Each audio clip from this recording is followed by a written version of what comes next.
tinggal di sempat tidak di asrama, tapi kami tinggal dekat asrama. Kebetulan bapak kecil saya seorang polisi dan saya tinggal di situ karena masa kecil saya sakit dan saya dijual di bapak kecil, dan saya tinggal dengan seorang polisi dan saya punya kerinduan untuk menjadi seorang polisi. Tapi sampai hari ini saya tidak pernah jadi polisi. Jadi banggalah Bapak Ibu kalau saudara bisa jadi polisi, karena itu sebuah anugerah Tuhan.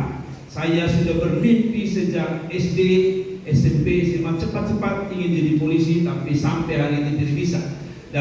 Tapi saya bersyukur bahwa walaupun saya tidak jadi polisi, saya bisa menyampaikan firman Tuhan bagi polisi. Itu satu yang luar biasa. Bolehkah kita beri tepuk tangan yang meriah untuk Tuhan? Bapak Ibu Saudara, saya pendeta jadi Adu, dan saya bersyukur saya bisa ada di sini karena saya sudah lama lihat postingan-postingan teman-teman saya khotbah di sini, dan saya bilang kapan saya bisa. Kemarin Abraham Davidu kontak saya bilang bisa khotbah di sini, sebuah anugerah bagi saya. Ada keponakan saya juga, atau mungkin lebih tepat pakar cucu saya juga ada di sini. Kemarin dia baru lulus. Obed ada di sini, dan juga ada Pak Evan yang sering kami bertemu. Nah, sudah singkat cerita begini Bapak Ibu, saya suka khotbah dengan memberi tema, dan tema saya adalah polisi juga manusia yang membutuhkan Tuhan. Saya kasih tema bahwa polisi juga manusia yang membutuhkan Tuhan. Ada satu lagu lama rocker juga manusia, dan saya tahu bapak-bapak bukan orang-orang sempurna, walaupun di luar sana orang menuntut Bapak Ibu sempurna, betul ya? Sekali saja saudara buat kesalahan, maka kamera akan shoot kepada bapak-bapak polisi, ibu-ibu polisi, sehingga akhirnya menjadi berita yang viral dan heboh. Tapi saya mau menyampaikan tema ini dari sebuah cerita yang saya senang sekali. Di mana-mana saya khotbah, tapi bagi saya ini juga penting untuk kita. Matius pasal yang ke-14 ayat yang ke-22 sampai ayat yang ke-33, sebuah cerita yang lama. Kalau saudara bisa ada di sekolah minggu pasti tahu cerita ini. Yesus berjalan di atas air, dan ini sesuatu pesan yang saya mau sampaikan kepada Bapak Ibu saudara. Polisi juga manusia yang membutuhkan Tuhan. Bapak Ibu, saya baca di dalam ayat yang ke-22. Sesudah itu Yesus segera memerintahkan murid-muridnya naik ke perahu dan mendahulunya ke seberang. Sementara itu ia menyuruh orang banyak pulang, dan setelah orang banyak itu disuruhnya pulang, Yesus naik ke atas bukit itu berdoa seorang diri. Ketika hari sudah malam, ia sendirian di situ. Perahu murid-muridnya sudah beberapa mil jauhnya dari pantai, dan diombak-ambingkan gelombang karena angin sakal. Kira-kira jam 3 malam datanglah Yesus kepada mereka berjalan di atas air. Ketika murid-muridnya melihat dia berjalan di atas air, mereka terkejut dan berseru, "Itu hantu!" lalu berteriak-teriak karena takut. Tetapi segera Yesus berkata kepada mereka, "Tenanglah, aku ini, jangan takut." Lalu Petrus berseru dan menjawab dia, "Tuhan, apabila Engkau itu, suruhlah aku datang kepadamu berjalan di atas air." Kata Yesus, "Datanglah." Maka Petrus turun dari perahu dan berjalan di atas air mendapatkan Yesus. Tetapi ketika dirasanya tiupan angin, takutlah ia, lalu mulai tenggelam lalu berteriak, "Tuhan, tolong aku." Segera Yesus mengulurkan tangan dan memegang dia dan berkata, "Hai orang yang kurang percaya, mengapa kau bimbang?" Lalu mereka naik ke perahu, angin pun redalah, dan orang yang ada di perahu itu menyembah dia. Katanya, "Sesungguhnya kau anak Allah." Saudara, kenapa saya angkat tema ini, cerita ini untuk kita? Apa hubungannya seorang polisi dengan cerita ini? Tadi saya bilang polisi juga manusia yang membutuhkan Tuhan. Jadi ceritanya begini Bapak Ibu, walaupun konteksnya berbeda, tapi inti yang saya mau sampaikan sama. Begini Bapak Ibu saudara, Petrus dan teman-teman adalah para nelayan yang sudah profesional di bidang nelayan. Kalau boleh saya bilang sangat-sangat profesional. Tetapi walaupun mereka sudah profesional, mereka sudah biasa dengan angin, mereka sudah biasa dengan perahu, tetapi hari itu kata Alkitab mereka ketakutan. Apa artinya? Bahwa seorang profesional, seprofesional apapun dia, dengar, tanpa Tuhan satu waktu akan menimbulkan rasa takut di dalam hidup ini. Nanti saya jelaskan. Tapi begini Bapak Ibu saudara, polisi sehebat apapun, seprofesional apapun, ada satu waktu kita akan berjumpa dengan satu kata, persoalan. Dan biasanya waktu kita menghadapi persoalan, siapapun dia, saya harus beritahu, jenderal sekalipun, saya percaya ketika dia punya persoalan, dia butuh Tuhan. Maaf ya, saya angkat, ini bukan berarti saya angkat boroknya polisi, tidak. Tapi saya hanya angkat seorang bernama Sambo. Saya kenal dia, wajahnya sangat luar biasa. Tapi ketika dia berhadapan dengan yang namanya pengadilan, orang Kupang bilang muka bodoh, tidak bisa. Seprofesional apapun, waktu Anda ada dalam badai dan persoalan, kita butuh Tuhan. Kita ini sudah saatnya, atau media di mana-mana menceritakan, jadi kami bisa lihat. Saya pernah baca seorang polisi yang frustrasi, lalu dia ambil senapan lalu tembak ke kepala. Kalau begitu, profesional, gagahnya seorang laki-laki ketika berhadapan dengan masalah. Bapak Ibu mungkin berkata bahwa saya tidak perlu Tuhan hari ini, tapi saya tunggu saudara nanti ada waktu di mana saudara bilang, betul Pak Pendeta, saya perlu Tuhan. Siapa yang perlu Tuhan, angkat tangan dan kasih tepuk tangan untuk Tuhan Yesus. Bapak Ibu saudara yang diberkati Tuhan, mengapa kita perlu Tuhan? Saya mendapati beberapa hal, atau kalau boleh saya bilang, kenapa manusia butuh Tuhan? Karena memang Tuhanlah jawaban di dalam hidup ini. Ada beberapa hal yang saya mau ingatkan kepada kita, bahwa seperti Petrus, dia profesional, tapi ketika dia berhadapan dengan masalah, maka dia tidak berdaya. Karena itu ada 4 hal yang saya cepat saja mau ingatkan kepada kita. Pertama, Bapak Ibu saudara, jangan pernah memulai tugasmu. Sekali lagi, mulai ini, jangan pernah memulai tugasmu sebagai seorang anggota Polri kalau engkau tidak benar-benar melibatkan Tuhan dalam hidup saudara. Ingat baik-baik, tugas apapun, sekecil apapun, anggota Polri dengan baik-baik, anggota Polda dengan baik-baik, jangan pernah melakukan tugasmu tanpa pertama melibatkan Tuhan. Bapak Ibu saudara, kalau coba kita baca sebentar, Bapak Ibu, ayat 22, Bapak Ibu perhatikan. Sesudah itu segera Yesus apa? Memerintahkan murid-muridnya naik ke perahu dan, perhatikan di Alkitab itu, mendahuluinya. Kata mendahuluinya artinya Tuhan di depan sana, kita di belakang. Artinya begini, atau lebih tepat begini, murid-murid yang di depan, Yesusnya di belakang. Betul ya? Kata Alkitab Tuhan bilang begini, Petrus, pergilah lebih dahulu. Petrus, dasar Petrus yang merasa diri hebat. Petrus itu paling mulut besar. Dia selalu berkata saya bisa. Karena memang dia seorang nelayan sejati, dan pantaslah kalau dia pergi tanpa Tuhan. Tapi kita tahu bersama, di tengah jalan ada badai menghantam. Bapak Ibu saudara lihat, Petrus berpikir, saya selalu bilang di gereja di mana saya melayani, saya selalu bilang begini, Bapak Ibu saudara. Kadang-kadang kita rasa diri sudah profesional, sudah bisa kerja, sudah hebat, lalu kita tidak membutuhkan Tuhan. Sehingga kadang-kadang kita hanya berkata, kalau saya bahasa sekarang, Petrus sudah begini, Bapak Tuhan yang tahu bahasa Tuhan, tapi dia sudah mengerti laut, dia sudah mengerti sungai, dia tidak mengerti cara tangkap ikan, dia tidak mengerti gelombang. Tetapi hari itu betapa bodohnya Petrus, yang katanya sudah biasa menghadapi gelombang, angin, badai, hari itu ketakutan luar biasa.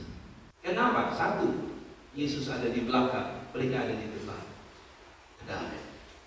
Apa mama sekalian yang diberkati Tuhan, jangan pernah melakukan sesuatu tanpa melibatkan Tuhan. Kita susah banyak. Saya sudah lihat banyak orang yang sombongnya luar biasa, seolah-olah tidak butuh Tuhan. Tapi saya kasih ingat Bapak Ibu, kenapa kita membutuhkan Tuhan? Karena Alkitab bilang begini, waktu mereka berangkat aman, tapi di tengah jalan ada angin. Apa artinya? Kenapa kita perlu Tuhan? Kenapa kita perlu libatkan Tuhan? Karena kita tidak tahu 2 tahun ke depan, 2 hari ke depan, 1 bulan ke depan, 15 tahun ke depan kita jadi apa? Hari ini kita boleh sama-sama dinas, tapi bukankah ada teman-teman yang hari ini dipenjara, hari ini dipecat, hari ini apa? Didisiplin. Berarti satu perkara, kita butuh Tuhan. Amin. Khususnya polisi-polisi muda, saya kasih ingat, baguslah kalau saudara diterima jadi polisi, tapi jadilah polisi yang melibatkan Tuhan di dalam itu. Amin. Kalau tidak, datang badai, kita selesai. Datang persoalan, kita selesai. Ya, karena itu sekali lagi jangan pernah lakukan tugasmu tanpa melibatkan Tuhan. Yang kedua, saya cepat Bapak Ibu Saudara. Di dalam ayat selanjutnya saya kasih ingat Bapak Ibu Saudara. Yang kedua, jangan pernah lakukan tugas tanpa mulai dengan doa. Bapak Ibu lihat baik-baik. Di dalam ayat selanjutnya dikatakan begini, di dalam ayat yang ke-23. Dan setelah orang banyak itu disuruhnya pulang, Yesus naik ke bukit untuk berdoa seorang diri. Para murid sudah jalan, tapi Yesus berdoa. Kalau saudara baca, banyak kali Yesus berdoa. Waktu dia mau disalib, dia berdoa. Waktu dia mau jalan bersama para murid atau ikut para murid yang sudah menyeberang, dia berdoa. Tapi para murid tidak. Bapak Mama, jangan anggap remeh doa. Doa ini tidak selalu berhubungan dengan saudara berdiri di sini. Nah, banyak kali, maaf ya, saya ketemu beberapa polisi di sini, polisi berani-berani, tapi beberapa jemaat saya yang saya kenal polisi, kalau saya bilang nanti sebentar tugas doa dimukahi, Bapak suruh orang lain saja. Saya heran kenapa polisi kalau di depan nona-nona cantik dia berani, tapi depan mimbar luar biasa.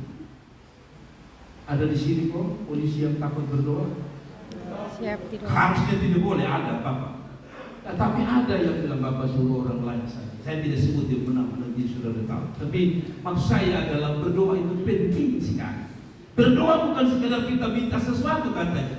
Berdoa itu hubungan kita dengan Tuhan. Berdoa itu menjaga kita supaya kita tetap ada di dalam jalurnya Tuhan. Tanpa berdoa, saudara, kita susah banyak. Nah, Bapak Ibu Saudara, memang berdoa itu katanya gampang-gampang susah. Tetapi katanya ada pendeta yang juga, sekalipun dia pendeta, bahwa ternyata profesionalisme tidak bisa menolong dia. Saya punya cerita mengenai doa, Bapak Ibu Saudara. Satu waktu ada dua teman yang bersahabat dari SMP, SMA sampai kuliah, dan setelah lulus mereka memilih karir yang berbeda atau pekerjaan yang berbeda. Satu memilih jadi pilot dan satu memilih jadi pendeta. Dua orang ini pintar luar biasa selama mereka sekolah. Dan waktu mereka sekolah, Bapak Ibu Saudara, mereka itu kalau satu juara satu, nanti satu juara dua. Kalau satu juara satu lagi dia ganti begitu. Dan mereka selalu berlomba. Sampai satu waktu mereka lulus dan akhirnya wisuda, dan satu tadi jadi pendeta, satu jadi pilot. Jumpalah mereka di bandara. Dan masih dengan keadaan yang sombong. Pendetanya juga sombong, si pilot ini juga sombong. Lalu mereka ketemu. Dan ketika mereka ketemu, kebetulan ini orang Manado, jadi pilot ini bilang, "Pak pendeta," dia tahu. Dia bilang, "Mana ini masih hebat ya, mana sekarang kerja?" Lalu pendeta itu bilang, "Kita sekarang jadi pendeta." Berapa lama? 30 tahun. Oh, 30 tahun. Hebat sekali. Lalu dia tanya, "Anak sekarang jadi apa?" Kita yang bawa pesawat. Yang mau kemana? Jakarta. Oh, berarti ada di saya. Tuhan bangganya dia berkata, biar pendeta hebat, dia tidak bisa pergi Jakarta dengan terbang, dia harus dengan pesawat. Jadi dia bilang kepada pendeta, "Karena ini sombong luar biasa. Baru 30 tahun jadi pendeta saja sombong. Kita sudah 32 tahun jadi pilot." Oke. Lalu pendeta bilang begini, "Kalau begitu, kalau kamu memang hebat, tunjukkan bahwa kamu hebat." Lalu pendeta tantang dia. Karena kan pilot 32 tahun. Kalau Ngana hebat, coba Ngana bawa pesawat sampai di udara, Ngana mundur ke belakang. Dia bilang, "Oh, tidak bisa, pendeta, ya Ngana ngomong sembarang saja. Tidak bisa, tidak bisa mundur." Lalu dia balas, "Ini pilot pikir-pikir ini memang dari dulu dia tidak mau kalah dengan saya." Lalu pilot apa ini? Lalu pilot bilang, "Oke, kalau Ngana pendeta yang profesional, saya tanya Ngana lagi." Tadi dia bilang, pilot harus mundur ke belakang. Dia bilang, "Ngana pendeta berapa tahun?" 30 tahun. Sambil dia bereskan dasi, seolah-olah sombong, 30 tahun jadi pendeta. Kalau begitu, kalau Ngana profesional, kalau Ngana pendeta yang hebat, coba Ngana tahu doa Bapa kami. Tak, kecil itu. "Bapa kami di surga, dikuduskanlah namamu, Stop. Nanti pulang baru kita lagi. Tapi dia bilang gini, kalau mana pendeta hebat, coba mana doa Bapa kami dari belakang. Ada yang bisa doa Bapa kami dari belakang? Amin. Habis baru mundur ke belakang. Tidak ada bisa. Lalu dia bilang, sama saja kita. Seprofesional apapun kita, itu gambaran hidup kita. Oh ternyata seprofesional apapun, pilot tidak bisa mundur belakang, pendeta tidak bisa doa Bapa kami dari belakang. Apa artinya? Kita butuh Tuhan di dalam doa kita. Amin. Amin. Amin. Amin. Tapi banyak kali kan kita bangun, yang kita urus pertama kali, maaf, HP kita. Yang pacaran-pacaran, pagi-pagi kita buka WA kita. Sehingga tidak heran orang ada damai sejahtera pagi-pagi dukung status beda. Tua status pagi-pagi seperti apa? Saudara, status itu menentukan siapa Anda katanya. Amin. Amin. Katanya curhat yang baik itu bukan di Facebook, curhat yang baik itu di Tuhan. Tapi kita ini bangun pagi lihat WA, habis kita marah-marah sendiri di kamar. Buta huruf sakit pagi-pagi sudah kasih naik status gila-gila. Mulailah dengan doa. Amin. Ada amin. Yang ketiga, saya cepat. Ketiga, jangan pernah memulai sesuatu tanpa kuasa Tuhan. Yang ketiga, jangan pernah memulai dengan kekuatan kita, apalagi meninggalkan kuasa Tuhan. Begini saudara, sehebatnya kita nih, kita punya kemampuan terbatas. Kalau Bapak Ibu tadi baca menarik, saya tidak akan baca di sini spesifik waktu. Kalau Bapak Ibu baca itu, dalam keadaan mereka diterpa oleh angin, badai, oleh begitu ya. Alkitab mengatakan jam berapa baru Tuhan datang dalam menolong mereka. Kata Alkitab jam 3 pagi. Saya tidak tahu berapa lama mereka bergumul. Tetapi itu yang saya mau gambarkan. Satu, kedua, Bapak Ibu perhatikan, ini bukan zaman sekarang. Kalau saudara, saya rumah di Pasar Lembang. Jadi kalau Bapak Ibu pergi ke Pasar Lembang sekarang, walaupun sudah banyak perahu lempara keluar, tapi masih banyak kapal di tepi pantai. Sehingga kalau kapalnya sudah pergi, Anda bisa menggunakan kapal yang lain. Saya yakin pada waktu itu perahu belum terlalu banyak. Jadi para murid sudah menggunakan perahu, kemungkinan tidak ada lagi perahu. Semua sudah bencana. Tapi Alkitab bilang begini, Yesus berjalan di atas air. Apa artinya? Ada waktunya kita begitu jalan normal di atas perahu. Tapi ada waktu di mana kita tidak lagi bisa menggunakan perahu. Yesus bisa berjalan di atas air. Dengan cara apa dia bisa berjalan di atas air? Dengan kuasa. Apa artinya?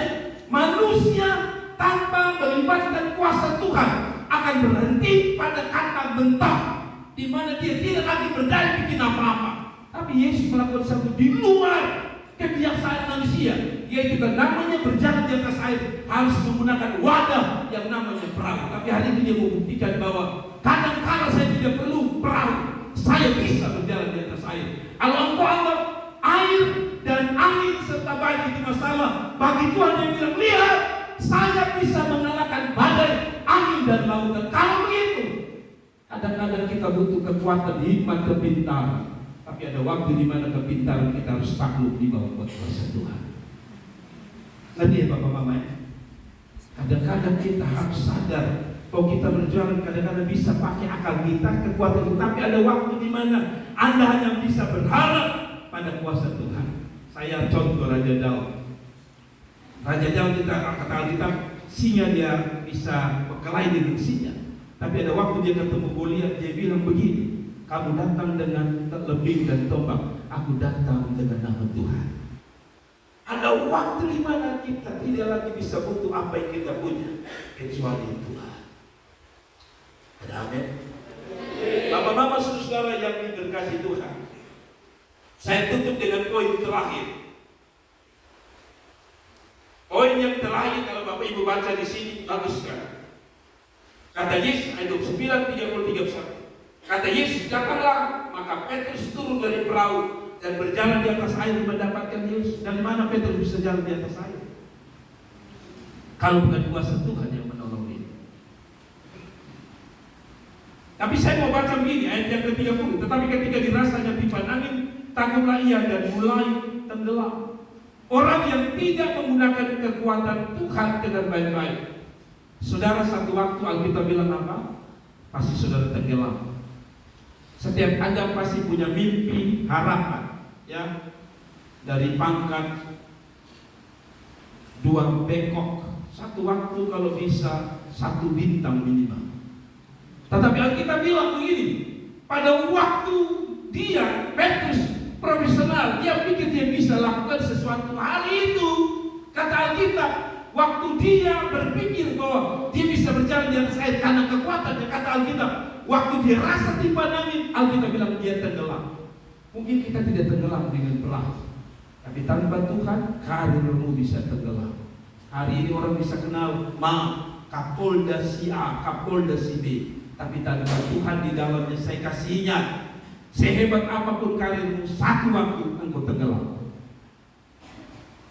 Sehebat apapun, pasti engkau tenggelam. Saya ingat tadi Solidan bilang, kita datang di sini bukan karena siapa-siapa, maaf, bukan karena kita perasaan ada Kapolda kah atau pimpinan, tapi kita datang karena kita butuh Tuhan. Sebab apa? Kalau tidak nanti ada tiupan saja, sedikit saja ada tiupan, kita tenggelam. Mungkin kita tidak tenggelam tadi saya bilang di perahu, tapi karir kita tenggelam, mimpi harapan kita tenggelam, cita-cita kita bisa tenggelam. Kita butuh kuasa Tuhan. Dan yang terakhir, saudara, saya punya poin adalah ini. Kalau kita berdoa, jangan lakukan apapun tanpa hidup dekat dengan Tuhan. Ini poin terakhir. Jangan pernah lakukan tugasmu tanpa engkau hidup dekat dengan Tuhan. Saudara-saudara, baca ayat yang ke-31. Segera Yesus mengulurkan tangannya, memegang dia dan berkata, hai orang yang kurang percaya, mengapa engkau bimbang? Lalu kata Alkitab ayat yang 32, naik ke perahu dan angin pun reda. Tetapi sebelum angin ini reda, Bapak Ibu Saudara, ada ayat yang mengatakan begini, saudara. Ayat 29, coba Bapak Ibu, ini saya mau selesai. Kata Yesus, datanglah, maka Petrus turun dari perahu, atau lebih tepat mulai 28 Bapak Ibu perhatikan di Alkitab kita. Lalu Petrus berseru dan menjawab dia, Tuhan, apabila engkau itu, suruhlah aku datang kepadamu. Waktu angin sedang dia menghantam mereka, dia tanya, Petrus tanya, itu kan kau Tuhan? Dan Tuhan bilang, ya saya Tuhan. Lalu dia bilang, kalau kau Tuhan, izinkan aku datang kepadamu. Kata datang saya gambaran sebagai dekat sama Tuhan. Dan kalau saudara dekat pada Tuhan, saudara-saudara lihat ini. Dia bilang gini, suruhlah aku datang kepadamu, berjalan di atas air. Lalu 29, kata Yesus, datanglah. Maka Petrus turun dari perahu dan berjalan di atas air mendapatkan Yesus. Saudara lihat ini. Saya punya istilah, saya punya terjemahan untuk ayat ini. Seandainya itu bukan Yesus, dia tidak bisa berjalan di atas air. Seandainya itu bukan dia datang pada Yesus, dia sudah mati. Apa artinya? Pertama, saudara, bagi saya, orang dekat Tuhan tidak selamanya, tapi saya meyakini selalu ada pembelaan Tuhan di dalam hidupnya. Orang yang datang pada Tuhan, orang yang dekat pada Tuhan bukan tanpa persoalan. Angin tetap ada, tapi Alkitab bilang dia bisa berjalan di atas air. Apa artinya? Datanglah pada Tuhan, dekatlah pada Tuhan. Karena saya percaya ada saja pembelaan Tuhan untuk hidup saudara dan saya. Amin.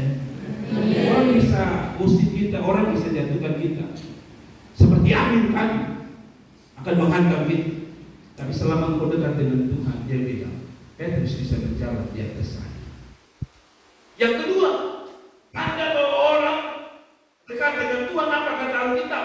Bukan hanya dia bisa berjalan di atas air sebagai bukti pembelaan Tuhan. Tetapi ayat ini bilang begini, saudara.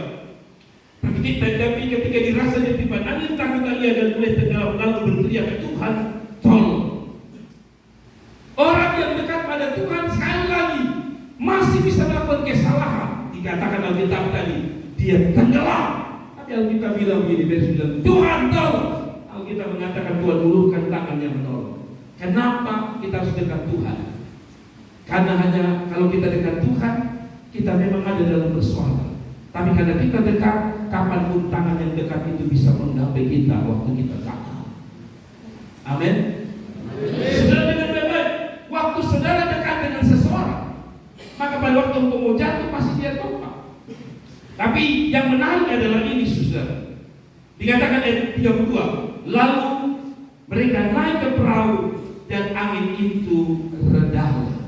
Saudara lihat, angin itu besar luar biasa. Tapi waktu Tuhan naik, angin itu reda. Berarti pokok persoalan redanya angin itu sederhana. Tuhan Allah. Tidak ada orang yang bisa selesaikan sebuah persoalan yang besar kalau Tuhan tidak ada di dalam. Yang menarik 3 sebagai penutup. Dan orang yang ada di perahu itu menyembah dia, katanya, sesungguhnya engkau anak Allah. Dengar baik-baik. Tanda orang dekat pada Tuhan adalah orang itu mengenal Tuhan. Saya kasih lurusin bahwa tidak semua orang Kristen itu mengenal Tuhan. Saya selalu kasih contoh. Masa kecil saya hidup sekolah minggu, SMP ya ke gereja, SMA ke gereja, kuliah ke gereja. Tapi saya masih ingat waktu masih kecil-kecil, karena rumah saya di Pasar Eba yang tidak jauh dari Stadion Merdeka. Di Stadion Merdeka ada perkumpulan orang-orang mati, alias tempat kubur yang stadion. Kalau kita mau jujur, pada waktu itu saya kalau lewat Stadion Merdeka, pertama kalau sudah di malam hari di jam 10, yang pertama sendal saya tidak gunakan di kaki, tapi saya akan pegang. Lalu nyanyi, dalam nama Yesus, dalam nama Yesus ada kemenangan. Tapi dalam hati hitung 1, 2, 3 lari. Kita bilang kita kenal Tuhan, tapi dengan setan kita takut. Kalau ada yang kencing di kamar mandi lalu bilang, Bapak kami tapi belakang dulu, Anda tidak kenal Tuhan. Saya tanya saudara, Tuhan lebih berkuasa dari setan atau setan lebih berkuasa dari Tuhan? Harusnya Tuhan, tapi kenapa Anda takut setan? Yang lebih parah, kita sering bilang, wih, tadi malam pas dia tidur dong ganggu dari sebelah. Kita pimete pulang takut, pimete berani pulang, mete orang mati takut. Banyak kawan, bulan jam 12, bulan jam bete kawan. Lalu kita pun cerita ini aneh-aneh. Katanya, Bapak pas kita pun lewat Polda naik sedikit naik hotel, ada yang dulu di belakang. Di sini berani dia Bapak, pokoknya dia gas saja. Tiba-tiba lihat Bapak dia turun di naik hotel sana. Saya tidak percaya, maaf, saya tidak percaya. Sejak saya kenal Tuhan di sungguh-sungguh, saya tidak takut saudara. Ya, kita ini kadang-kadang di orang mati takutnya minta. Saya suka ganggu kawan-kawan yang penakut. Kalau mereka foto itu saya bilang, kan biasa kan foto itu kan selalu memandang ke orang, lalu memandang ke sana. Orang foto mayatnya di sini, kita foto dia. Habis itu mereka bilang pandang ke mayat. Saya pun kakak satu badan besar, tapi kalau sudah pandang ke mayat dia tidak lihat, dia ke sana. Orang bilang pandang ke mayat, dia tidak berani. Kenapa? Karena malam-malam katanya kalau dia tidur, itu mayat seperti ada di depannya dia. Tapi dia majelis Bapak. Saya bingung dulu khotbah tentang Yesus luar biasa, tapi mana setan. Saya tidak mau saudara-saudara yang jalan kelihatannya kekar ya. Tapi saudara takut setan, saya pikir saudara tidak kenal Tuhan. Nah, saya mau tutup dengan cerita begini. Orang kenal Tuhan, saya tutup ini dengan ini yang paling penting. Orang kenal Tuhan, orang pasti takut Tuhan. Saya ulangi lagi, Pak polisi dengar baik-baik. Saya dengar di luar sana terlalu banyak. Maaf Pak. Katanya kalau polisi laki-laki khususnya lalu legend. Saya tidak mau tahu. Katanya bapak polisi yang ganteng-ganteng ini kadang-kadang terlalu banyak melukai anak-anak gadis orang di luar sana. Dan begini bertobat. Amin. Orang takut Tuhan tidak tipu orang pada perempuan. Oh, tersinggung kan? Sekali lagi Pak polisi yang muda-muda dengar, kalau Anda takut Tuhan, Anda tidak tipu Anda punya pacar. Saya akan cerita tentang tipu-tipu. Katanya bapak-bapak, bapak dong simpan uang, katanya dimanapun bapak simpan, pasti mama-mama itu ketemu, karena itu karunia ibu-ibu. Menemukan uang suami dimanapun Anda menyembunyikan. Saudara-saudara, mau di saku baju kah, di jeans kah, di kos kaki dia ketemu. Jangan pernah sembunyi. Tapi katanya kalau istri sembunyi, suami tidak pernah dapat. Ada cerita mengenai tipu ini. Jangan tipu, saudara.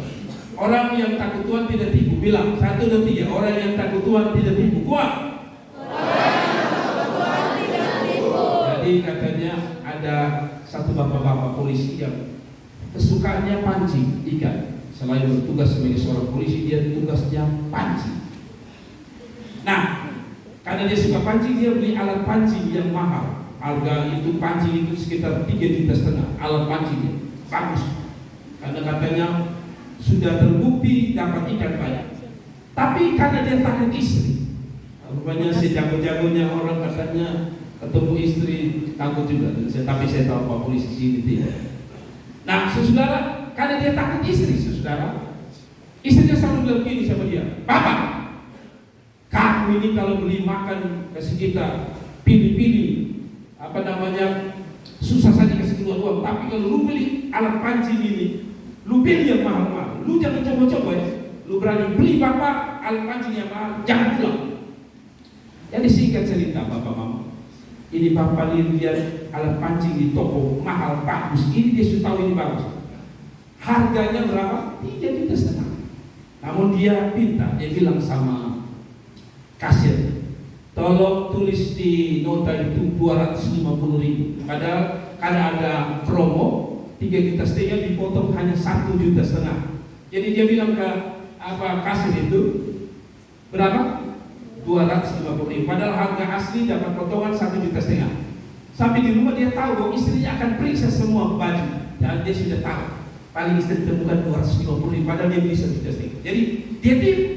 Sampai di rumah dia sengaja tidur. Istrinya ketemu, Bapak, lu beli pancing lagi, pasti mahal ini. Dia bilang tidak, lu sudah dipercaya lu lihat itu di taksi. Jadi dia bilang, itu suami baik, 250, bagus. Satu waktu suaminya datang kerja, tugas. Lalu teman dari polisi ini, dia punya teman yang juga hobi mancing, datang ke rumahnya. Pada waktu itu datanglah dia. Karena ini dua-dua hobi mancing, dia lihat, ini alat pancing ini yang dengan teman kapan hari tanya, berapa ini? Lalu dia tanya istri dari polisi yang beli pancing 1,5 ini. Ibu, ini bapak tua beli berapa ini? Karena bapak tua tidak ada. Oh ini, kemarin bapak tua lihat dibuat taksi 250. Temannya tahu, suaminya tipu. Lalu suami temannya bilang sama istrinya, bagaimana kalau saya bayar 500? Lalu istrinya ambil, sudah beta masih untung 250 dalam hati.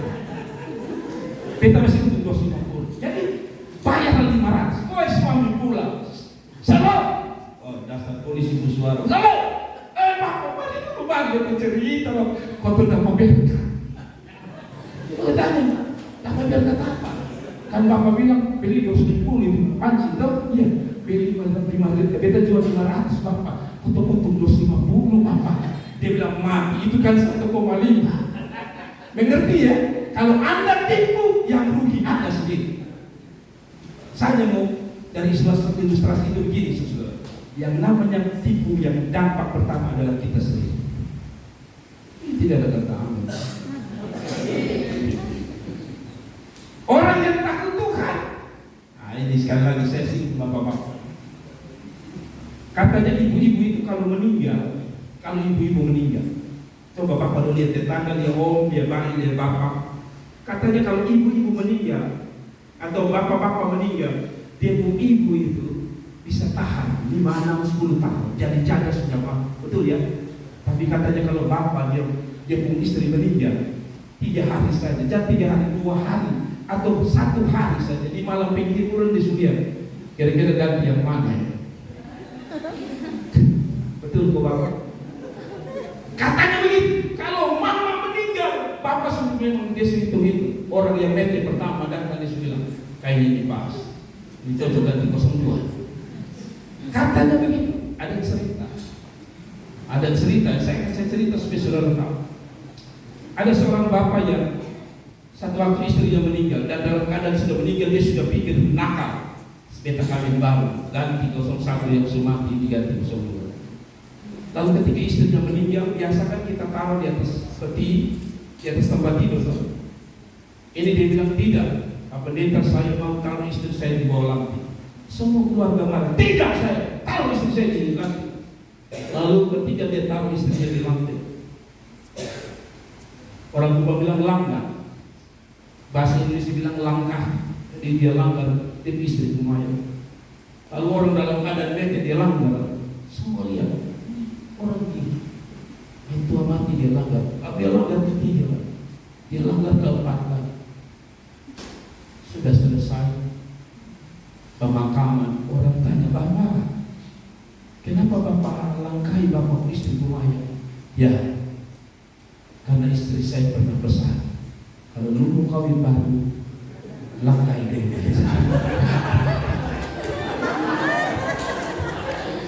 Bapak Ibu begini, saya mau sampaikan ini karena begitu. Orang takut Tuhan tidak model begitu, amin. Cinta istri sampai mati, amin. Ini mulai sakit-sakit saudara Tuhan, lanjutkan Tuhan. Nanti lebih cepat, lebih baik. 03 situ bertobat, Anda tidak takut Tuhan, amin. Kiranya Tuhan memberkati kita, kasih tepuk tangan untuk Tuhan. Biarlah kita semua menunjukkan kepada Tuhan. Mari kita tunduk kepala dan kita berdoa. Mari kita tunduk kepala dan kita berdoa. Kita dapat jalan sendiri, Bapak kita nyanyi puji ini di satu kali saja, 2 kali kita berdoa bersama-sama. Kita dapat jalan sendiri, bolehkah saya undang kita kami berdiri, Bapak Ibu sekalian?